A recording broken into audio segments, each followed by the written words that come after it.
presentation, the chairman also asked that we conduct some follow-up with Mr. Cox. So John's going to report on both of those items this morning. Thank you.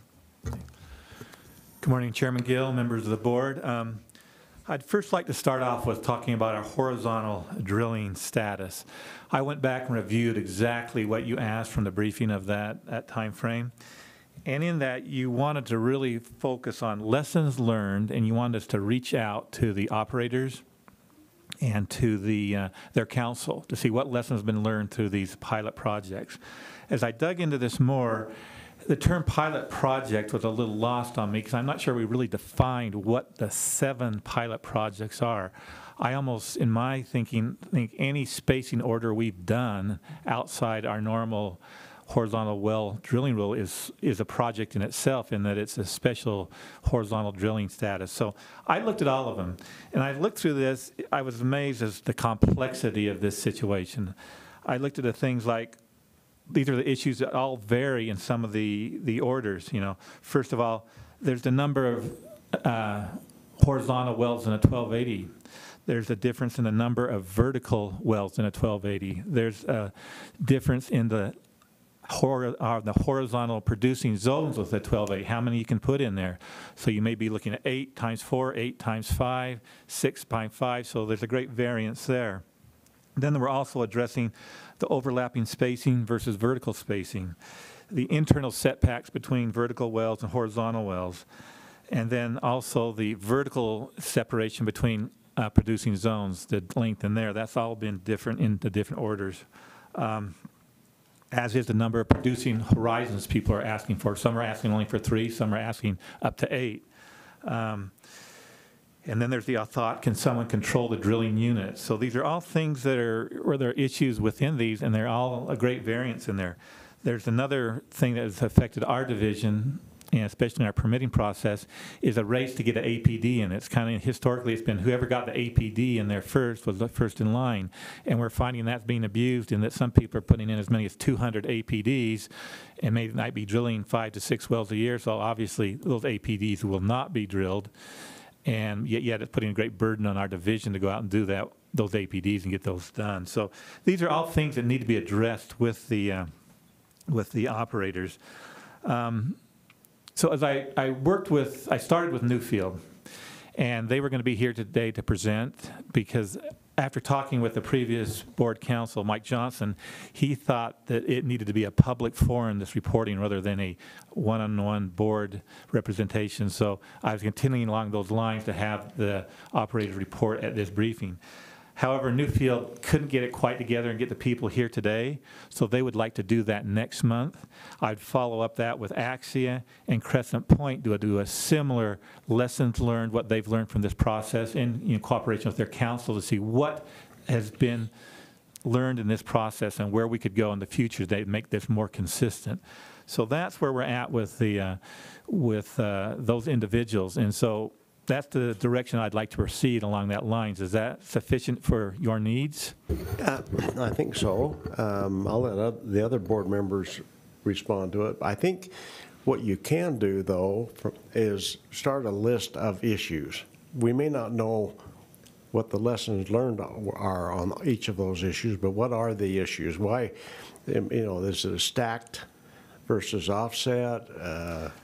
Well, and I did that. I started making lists. I got to a page and a half, and I only read you probably about a third of what I wrote down. There's several issues. In every board hearing, as we come through here, we see new things come up, what issues are, and so I think that's a good idea. We can put out those things that are out there, and then when we highlight what are the top 10 issues and what do we really need to focus on.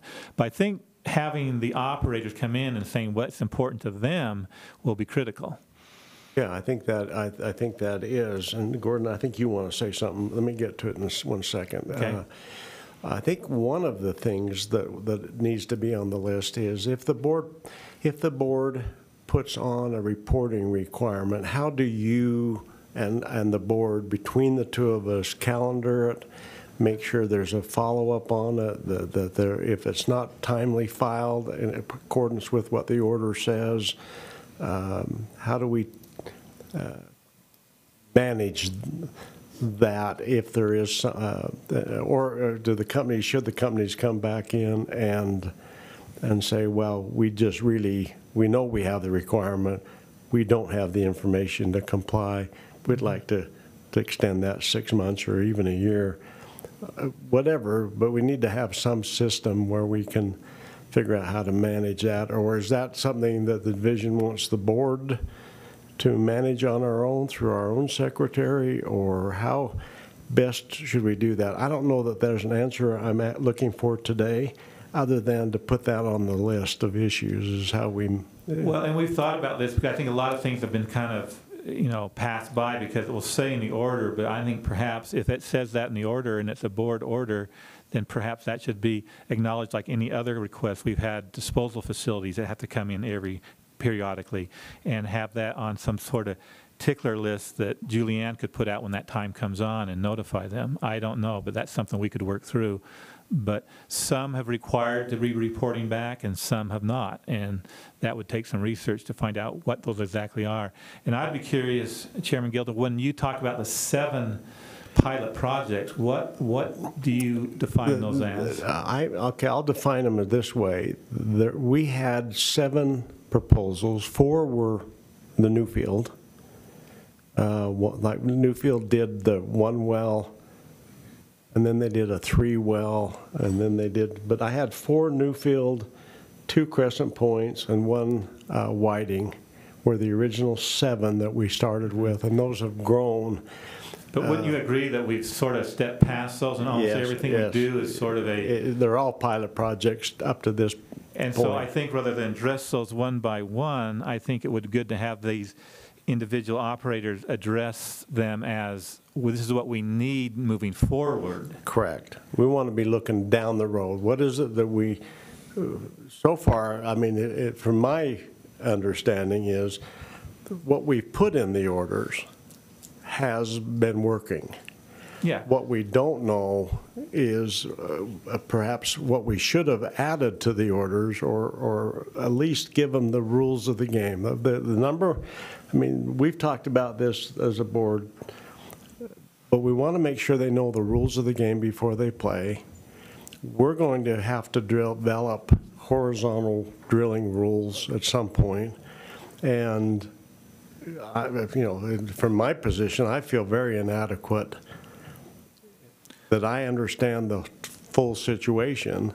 Well, I think we need to partner with the operators to see what their needs are so we can be consistent. Obviously, each spacing order will have its unique characteristics, but I think we need to know what are those basic issues we need to address in a horizontal drilling order. And it might very well be that even if we just knew what their priority was in terms of, we can work on the rest of these, but the one that we need right now, more than anything else, may be operatorship, or it may be this new idea of cube development, or it may be any number of different things. If we could even just get, this is, what's the most important in terms of their needs, and then we can focus on what the priority would be, and then move on from there. Well, I think we need to, start this process by looking at Newfield, looking at Crescent, because their needs may be entirely different, or they may be in line. We don't know that, but it'd be good to look at the 3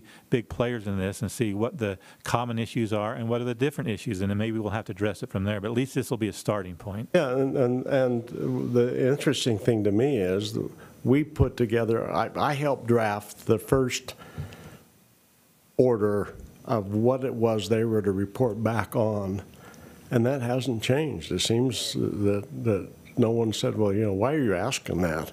Is that even helpful? Is that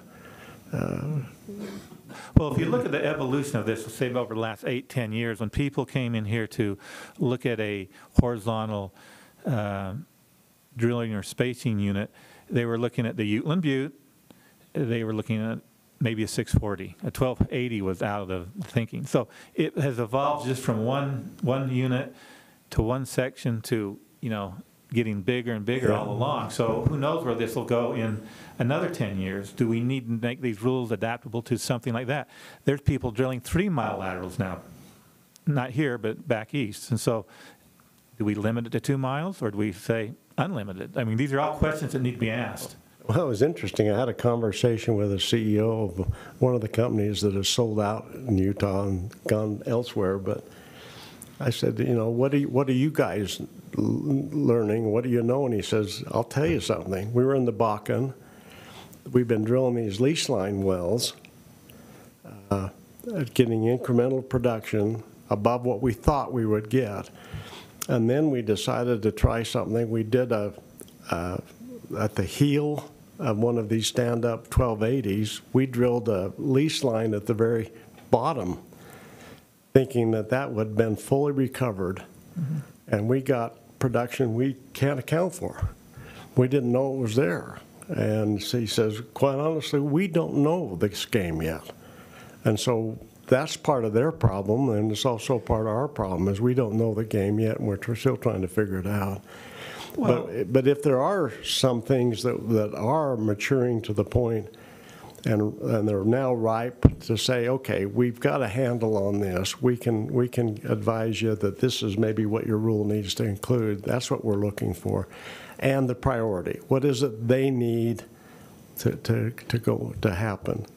And then a final comment is, I think, something Gordon and I are working on. I mean, it is clear that with these pilot projects, I use 7, but the pilot projects, we are swamping the Utah refinery capacity. They can't handle it. Tesoro put in $500 million of plant improvements and plant capacity just to deal with what Newfield has promised them. And so we're looking at a railroad. But, you know, in terms of the whole thing that I see, there's only really a couple of things that can take this and ruin it. And one's landowner issues, surface use agreement type abuses. And the other is, the refinery capacity. We can't get a railroad out of here or some pipeline or some way to get this in the interstate market, which is only one small step in the supply chain. The whole supply chain is a much more dynamic and big issue. If someone says, we build a railroad out of here, we'll have this all solved, they don't know much about oil and gas business, because you got to find a refinery that can take it. You got to figure out how to lease all the rail cars. You got just tons and tons of issues out there, but at least we're working on it, and it appears that, to me, that at the rate of return, the return on investment level that these companies are reporting to us, we can compete state versus state at this point in time with about anybody. Because even though, like in the Permian, they're drilling these wells for 6 to 8 million, and ours are 8 to 10, the production is such that we can compete.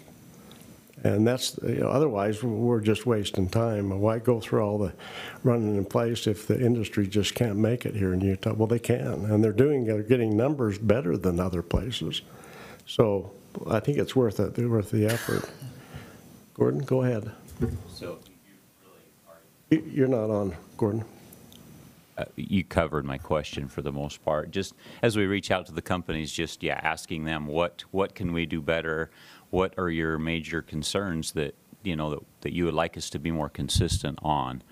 And then just their suggestions on their best suggestion on how to what they would like the answer to be.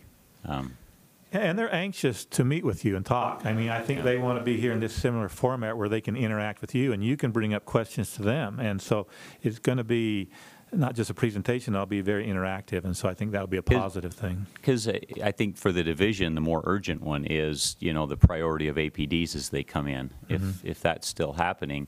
It'd be interesting to hear the different companies' perspectives on how they would like that. Well, we've kind of pushed back a little and it's toned down a bit, but it's still one of those areas, little gray areas, because historically we've just said first in, first out. But then that said, oh, I know how I can lock up all this land. I just put a bunch of APDs out there, and then it's kind of a game. Right. So we can see the negative side there. Yep. So we'll work along those lines. But Chairman Gill, just to address those issues you have about transportation, yeah, the oil industry is very complex. We have refinery capacity, transportation capacity. We have the ability, you know, they're taking a hit here at the Wasatch Front because of the black wax. So, but getting it out of there, I think, is critical. And I've heard this from many operators. That's right now is something that they're limiting their production on just because they can't get it to the Wasatch Front because they can't take it. So it's something I think needs to be addressed. It's probably outside of what we do here, but if you're working along those lines, we would appreciate that, Chairman Gill. As far as I see it, in terms of priority, and back to the issues of priority, this one is, one of them is APD. Mm-hmm. This the APD game that's playing. I hate it when people game the system. Number two, it appears to be this cube development and the operatorship. The third one is the this new statute that we just passed on having forced pooling apply to the cube, in essence. If you think of a cube of butter, that's kind of like a spacing unit, and coming in and developing that is what is coming out, is the new approach coming out of the Permian Basin. Well, we're going to address that today with some of these matters today about the new Yeah, rule. we are. So and those will probably come up there. EP's getting into, you know, the horizontal drilling. They gave a great presentation was that last month? So yeah, let's include EP. Well, maybe you know, I should. it's early for them. Would you like to do one a month? Would that overwhelm you, or would you think that would be no, sufficient? I think that'd be great. In fact, if the company were available, and a 1 hour briefing session was not sufficient, I'd like to take the time we need and they need to make sure we understand. And the last thing I'd say to you is, one of the things I've asked our board is, even if we get it right, let's say we did everything on a hearing correctly, we're still asking ourselves, how could we have done that better? How can, even when we get it right, let's always look to make sure that we're ahead of the problem. And I think it's critical that we reach out to our constituents and say, what are your needs? I'm not saying we're going to just say whatever you want, but we'll listen and, because we obviously have to keep environmental needs, surface owners' needs, royalty owners' needs. Those all are important things. And so we got to try to make everyone happy, which may not be possible, but that's part of our job. Well, okay, so let's look at results. Let's look at where we are, just kind of a socioeconomic, political, whatever. We've run 4 bills we've run bills 4 straight years, with multiple bills this year, and we have yet to have a no vote from the legislature on any of our bills. They're supporting us. I mean, I think right now the division has as I think there's one little exception in the fiscal analyst's office, but I think the board and the division are on the radar screen of a lot of people. Yeah. And I'm being invited to meetings. John's being invited to meetings. Dana's being invited to meetings.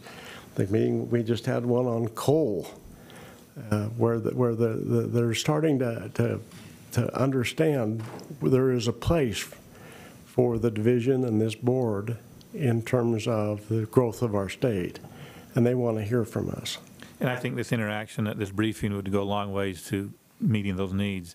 And just to address something else you mentioned, you said, the return on investment. We still see people coming in here. Finley, we met with them a month or so ago out in their offices in Roosevelt, and they're coming in pretty strongly on their vertical plays. They got some land from QEP when they left, and so they're going to be another player in this. So we're seeing it grow as far as interest in the basin. So that's why we need to keep on working along these lines.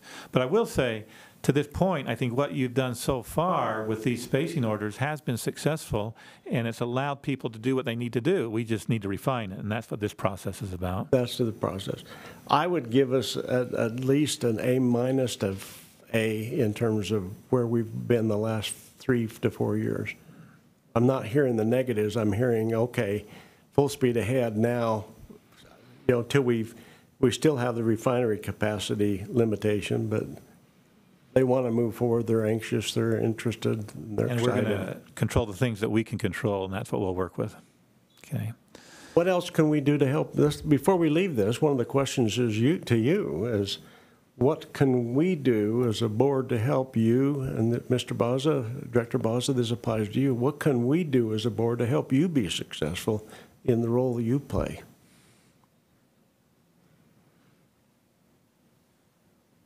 You know, it varies by the day. John and I often have to sit in my office and discuss on a weekly basis, well, what are the top things we need to do with next week?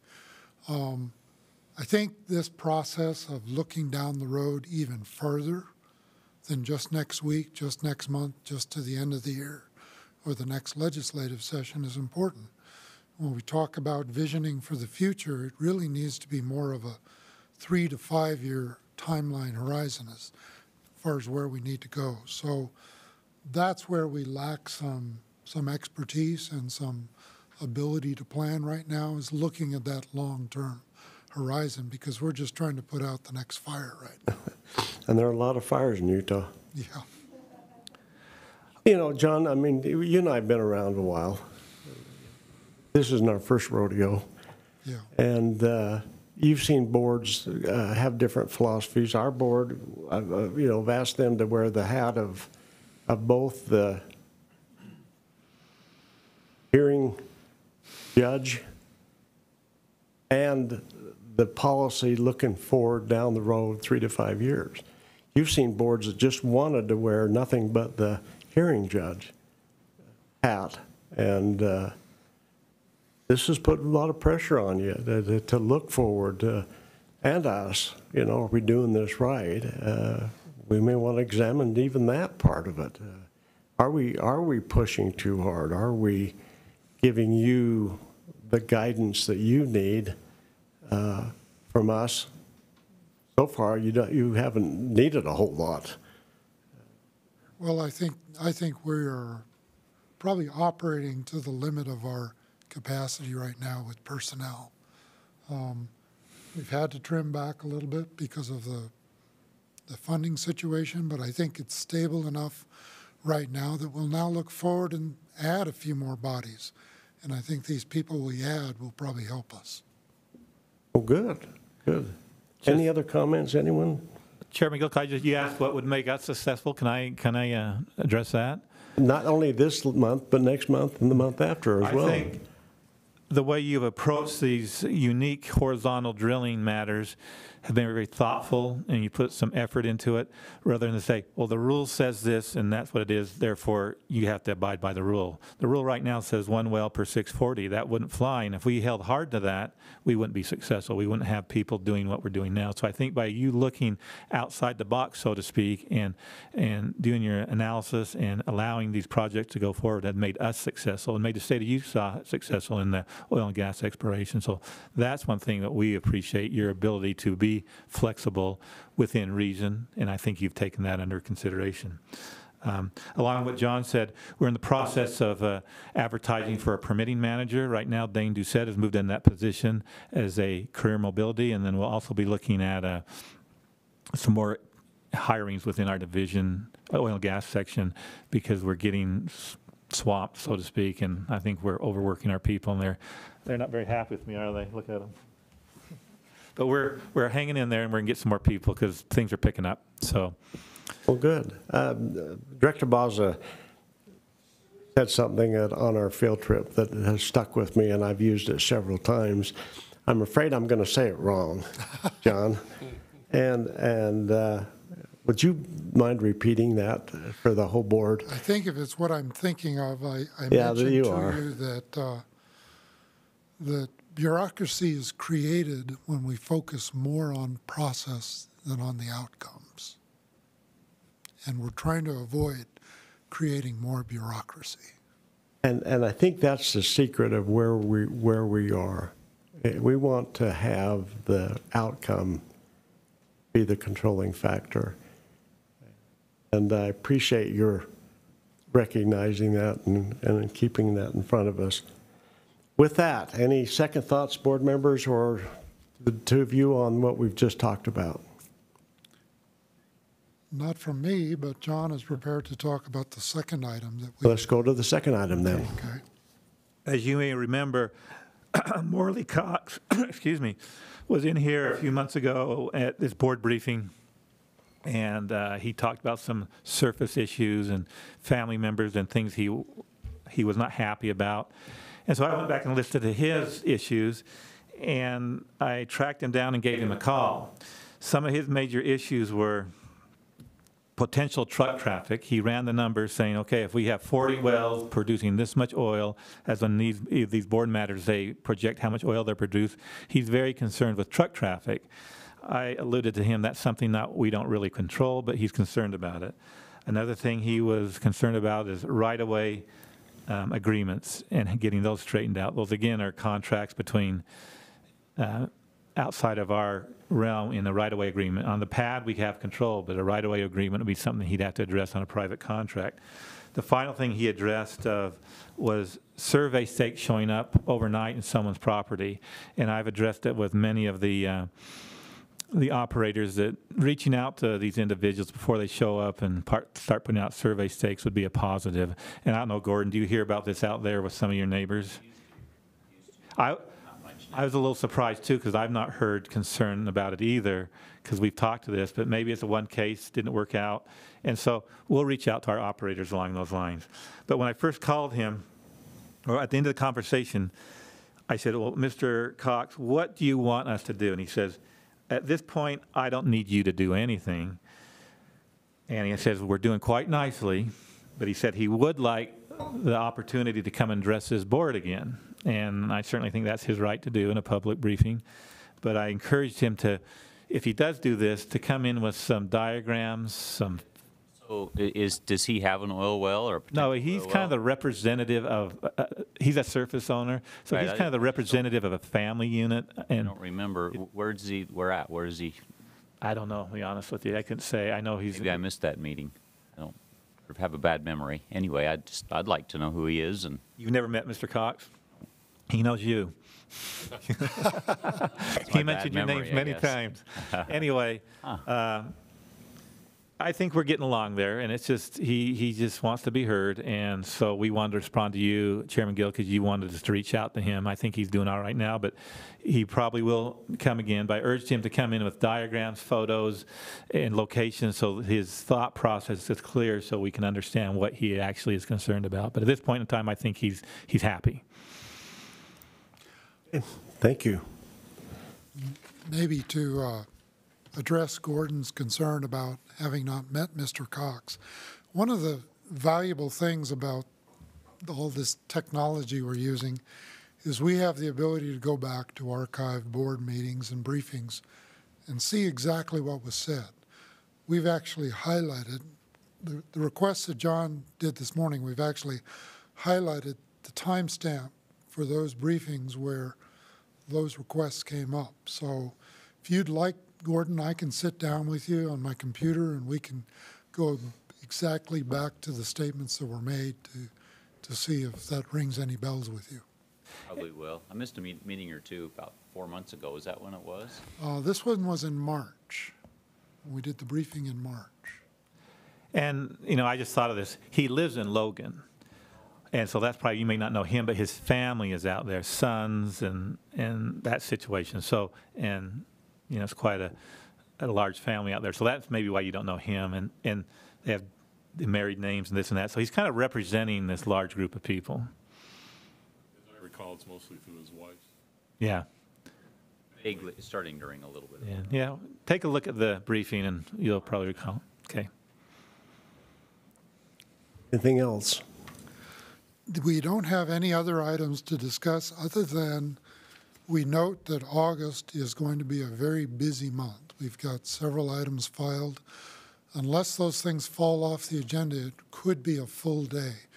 So we had thought it might be valuable to put the briefing at the end of the day and just start right out with our formal matters that morning so we could get running through those and try to finish those before it gets too late in the day. That may put a crimp in John's plans to have one of the operators here, but We'll look at that and see if we can't work out the logistics Okay. for August.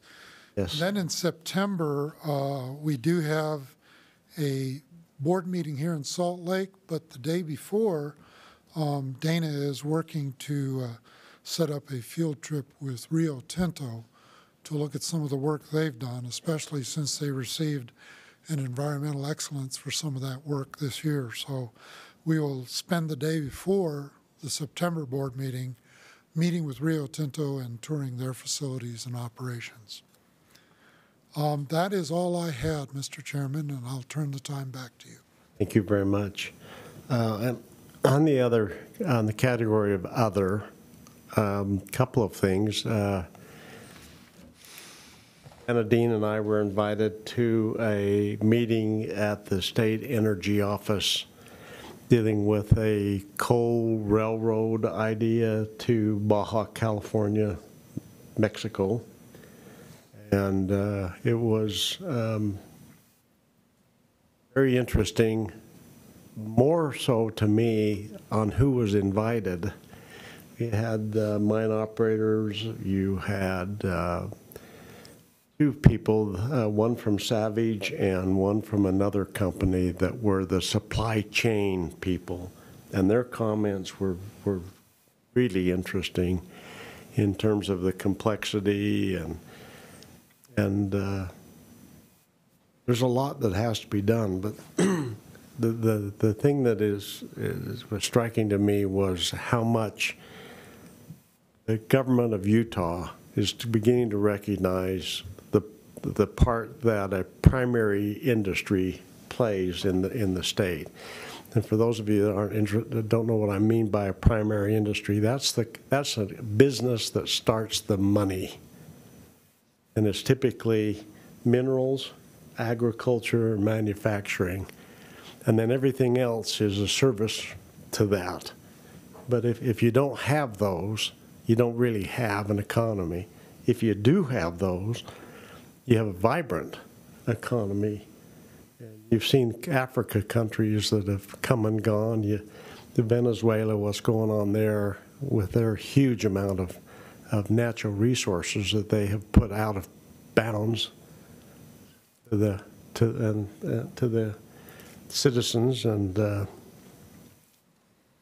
it's interesting.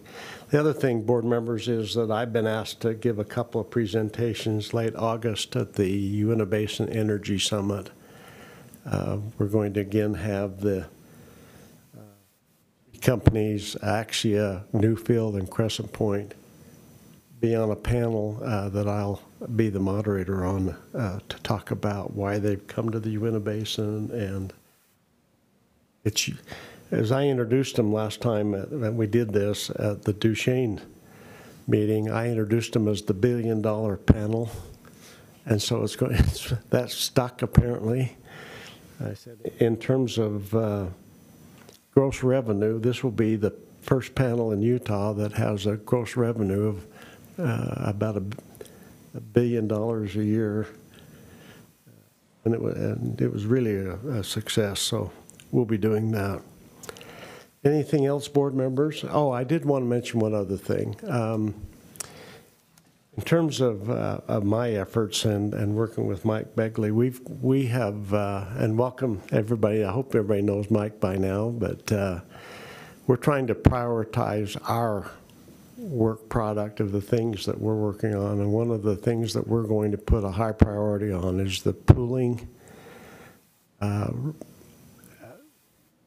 and operator, or the JOA consent, non-consent pooling rules that are required to come out of the last 2 years' legislation.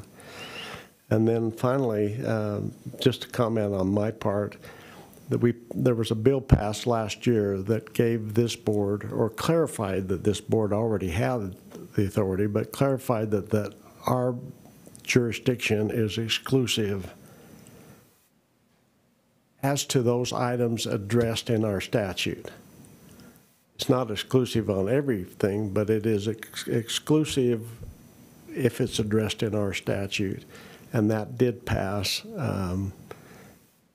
And the signal that sent to the, I've had 3 companies now mention to me how important that was in terms of a signal to them and to their management of where we were going towards a one-stop permitting process.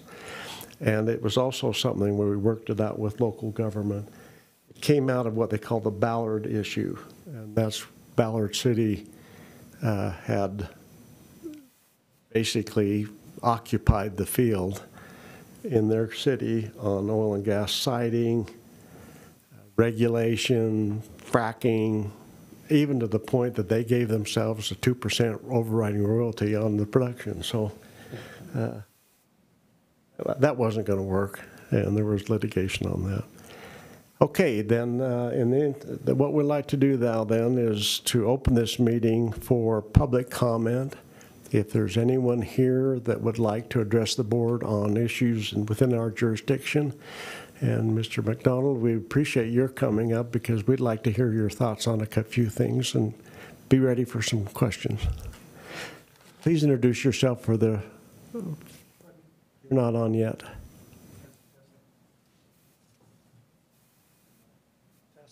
No, neither one of them are hot. I've been known to speak loudly, so I'll do No, try it again. We need you further. test. There we go. You're in. Okay, you're hot. Fred McDonald. I want to address the horizontal issue on behalf of Newfield. I've been asked to make a statement on their behalf. Newfield wanted to let the board know and the division that they are very supportive and will work with the board and the division on developing horizontal rules. There is an effort underway with the operators to discuss the issue and come to the board and the division with the consensus on issues. You know, both Mr. Rogers and yourself indicated that that was something you would like to see, and the operators are already undertaking that to do that. So they just wanted me to pass that on, that they are very appreciative of that, and they would like to move forward with the rules, and that efforts are underway amongst the operators to come to you with consensus issues. Okay. And if you're not familiar with what we're talking about, the legislation that we just passed provides that rather than force pooling each one of these horizontal wells within this cube that I'm referring to, that the legislation allows for the force pooling order to be applicable to all wells within the cube. But if, or there's a, Fred, you can say it a little better, but let me just try. To the extent the board is given authority to, under the law, to write rules on this. And one of the big issues we'll need to make sure we cover is due process, making sure everyone has a chance to address the equities that they're involved with. But other than that, it also clears the path to simplify both the administration of the hearings. There'll be things that still need to be addressed at every well, but you won't have to go through the whole process. And Mr. McDonald, would you address that, please? Let me first clarify that my comments on behalf of Newfield go to the horizontal issue that Mr. Rogers briefed to you. Okay, this issue of the force pooling and the statutory change is a separate issue. Okay, why don't you just exactly, make sure the board understands exactly what you're defining then. Okay, my comments for Newfield were to deal with the issue of you want to know where things are at with the horizontal development, what rules, what are the issues and all of that. And that was my comment on behalf of Newfield, that they are supportive of that and that efforts are underway to work with other operators to come to you with consensus issues instead of having piecemeal type of things, and that they're supportive of it. Now, the issue you raised with the statute is another issue. It's the force pooling rules, which the process was docketed back in, well, the process initiated after the Furlong hearing back in 2015. There was some informal meetings with stakeholders.